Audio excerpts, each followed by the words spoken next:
একদিন এক শহরে বড়দিনের উৎসবে সবাই আনন্দে মেতে উঠেছে। হাসি, গান আর খুশির জোয়ার। ঠিক সেই সময় এক চালাক বাদর অনেক অনেক কেক বানিয়ে মানুষের কাছে বিক্রি করতে লাগলো। কেক এতই সুস্বাদু লাগলো যে মানুষেরা মহা আনন্দে খেয়ে নিল একের পর এক কেক, আর বাঁদর হয়ে উঠল রাতারাতি বড়লোক।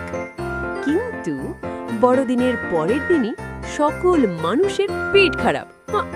তখন এক বুদ্ধিমান তোতা ভাবল, একসাথে সবার পেট খারাপ কেন? তোতা চুপি চুপি বাঁদরের বাড়ির জানালার কাছে গিয়ে উঁকি দিল, আর যা দেখল তা দেখে তোতার চোখ কপালে। বাঁদর কেক বানাচ্ছে পচা ডিম দিয়ে। মুরগির সব নষ্ট দুর্গন্ধযুক্ত ডিম, সেই ডিম দিয়েই তৈরি হচ্ছে কেক। তখন তোতা বুঝে গেল এই পচা ডিমের কেক খেয়েই মানুষের পেট খারাপ হয়েছে। তোতা আর দেরি না করে সত্যিটা জানিয়ে দিল শহরের মানুষদের। সকলের রেগে আগুন, তারা ছুটে গেল বাঁদরের পিছনে।